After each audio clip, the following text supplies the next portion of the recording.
Have you ever paused, truly paused, on a quiet morning after 65 and wondered, what now? The house is still. The walls once filled with the voices of children or the clatter of morning rushes now echo with silence. A cup of tea warms your hands, steam curling upward like a whispered memory.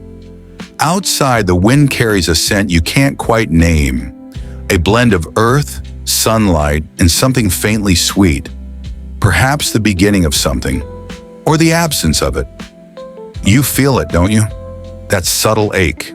Not pain, not sadness exactly, but a kind of restlessness, like your soul is gently knocking from within, asking if this stillness is really all there is. You've lived, you've given, you've endured. But deep down, another voice begins to rise, soft yet persistent. Is there something more? Is it too late to begin again? Not as someone's parent, partner, or professional, but simply as yourself? You see, purpose isn't something you lose when you retire. It's something that waits patiently until you're ready to look for it. And maybe, just maybe, this chapter, the one after 65, isn't an ending at all. Maybe it's the first one where you finally get to write the story you choose. When the world grows quiet and purpose slips through your fingers. But what happens when the world no longer calls your name? When your phone stops ringing as often, when your calendar is no longer crowded with obligations, and the person staring back at you in the mirror seems a little unfamiliar.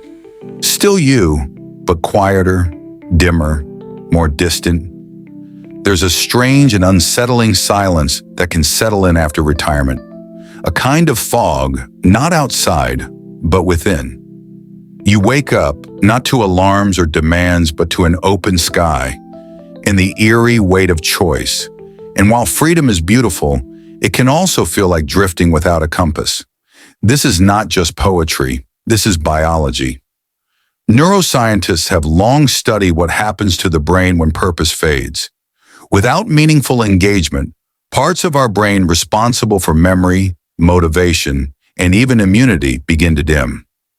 Dr. Patricia Boyle, a leading researcher at the Rush Alzheimer's Disease Center, found that having a strong sense of purpose was linked to a 53% reduction in the risk of Alzheimer's. That's not a small difference. That's life-changing. Even Viktor Frankl, the Holocaust survivor and psychiatrist who wrote Man's Search for Meaning, observed that people who lost their sense of why often lost their will to live, sometimes even before their bodies gave out. Purpose, he said, was more than hope. It was survival. So what do we do when the world no longer needs us the way it used to? We grieve, not loudly, not with tears always, but in a deeper, more invisible way. We grieve the version of ourselves that was useful, that was recognized, that belonged. And that's where the turning point begins. Because it is exactly at the moment when you feel most forgotten that the truest, most radiant version of yourself begins to whisper, I am still here, and I am not finished. You see, purpose isn't always about being needed.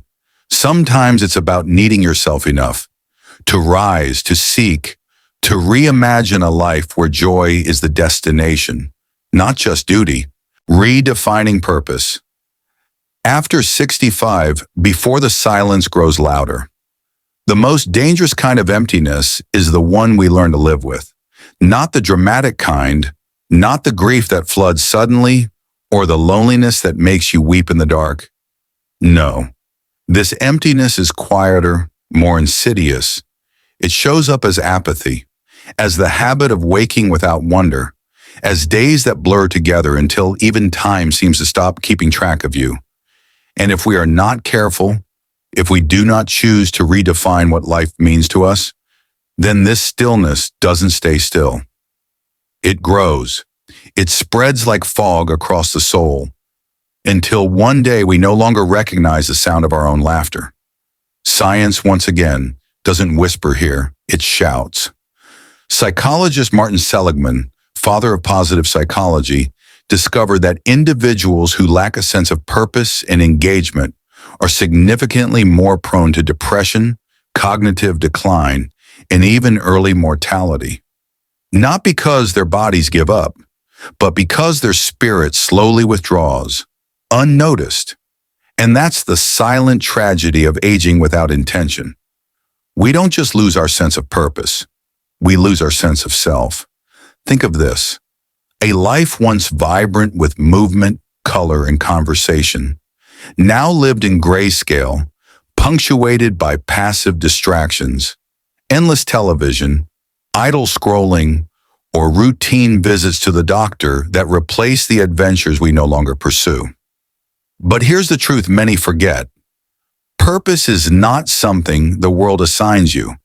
It is something you create with your own hands, your own heart, your own vision, no matter your age. It doesn't come from titles or to-do lists or people needing things from you.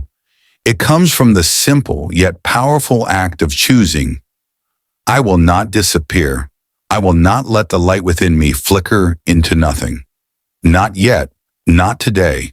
Because even now, even at 65, 75, 85, there is still a garden within you waiting to be tended, a story longing to be written, a melody only your heart knows how to hum.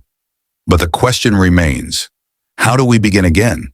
How do we reawaken the fire without the noise of duty, without the demands of youth? We begin not with grand declarations, but with small, sacred acts of intention. And that is where we go next. So, where do we begin? Not with a plan, not with a calendar, but with a breath, a pause, a quiet willingness to say, maybe there is still more for me. And there is. 1. Plant something that grows, so you remember you can too. Go to your garden, or a windowsill, or the tiniest pot of soil you can find. Put your hands in the dirt, let it crumble through your fingers. Choose something delicate, a violet, a basil sprout, maybe a sunflower seed, and bury it just slightly.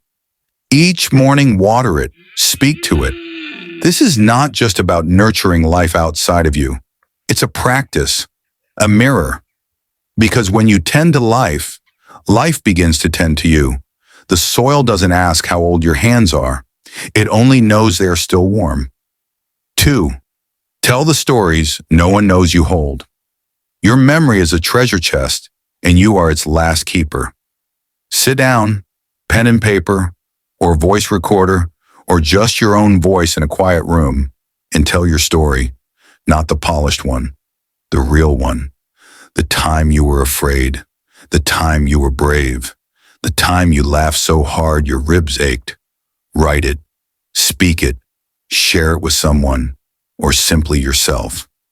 Because memory unspoken becomes memory lost, and stories once told have the power to outlive us in the most beautiful ways. 3. Listen, not to reply, but to connect.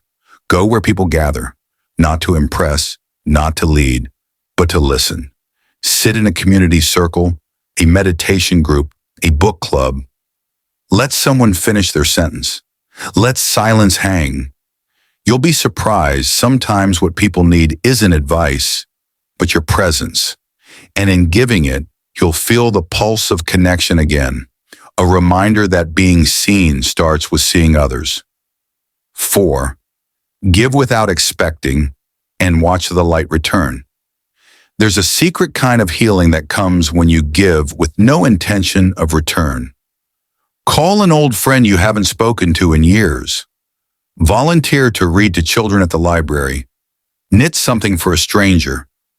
Each act becomes a thread, and suddenly you realize you've been weaving yourself back together all along.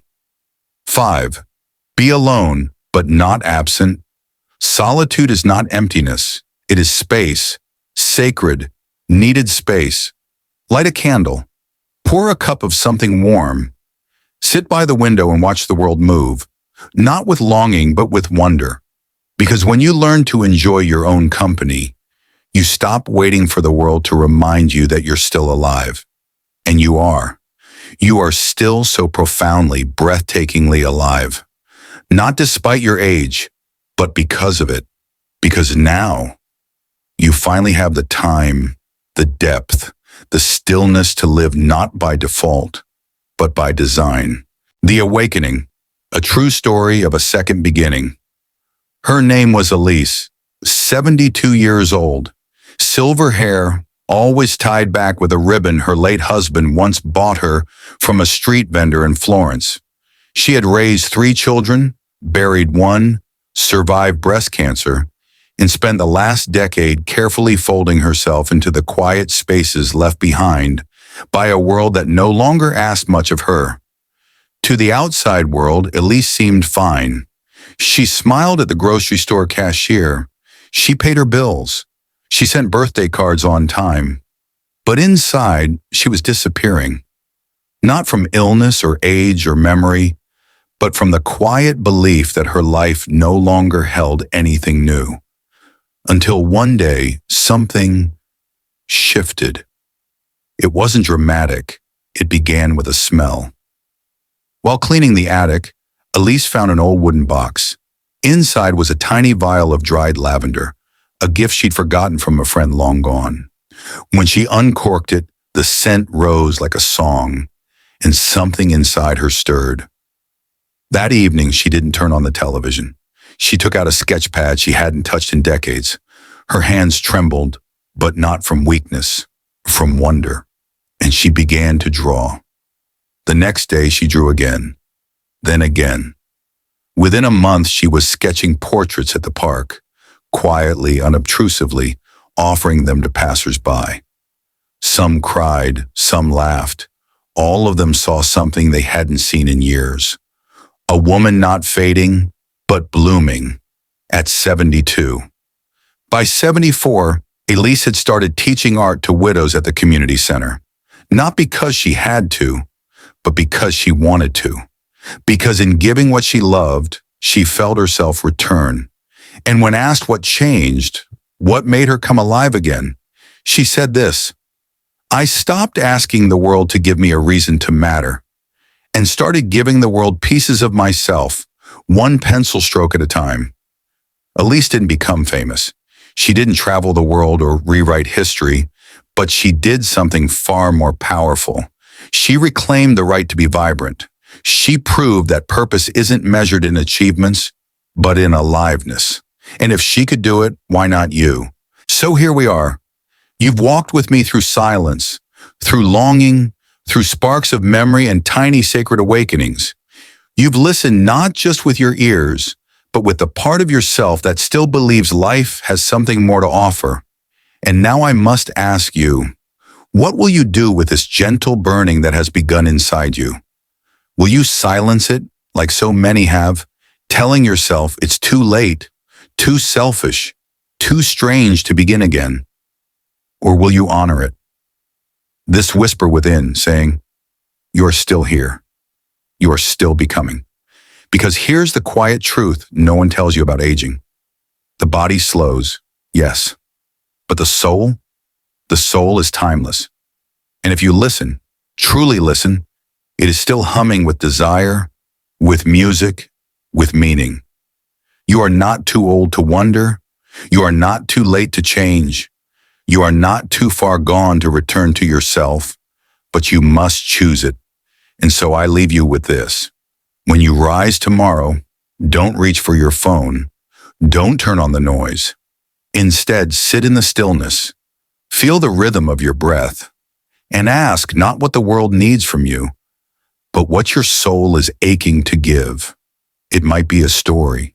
It might be a song. It might be a quiet kindness offered to a stranger or to yourself.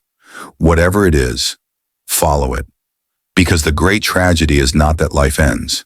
It's that we forget to live deeply while we still can. So, until we meet again, go live not just a longer life, but a deeper one. A life that leaves no part of your spirit unexplored. The page is still blank.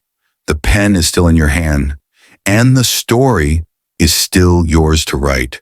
Good night, dear soul, but not goodbye, not yet.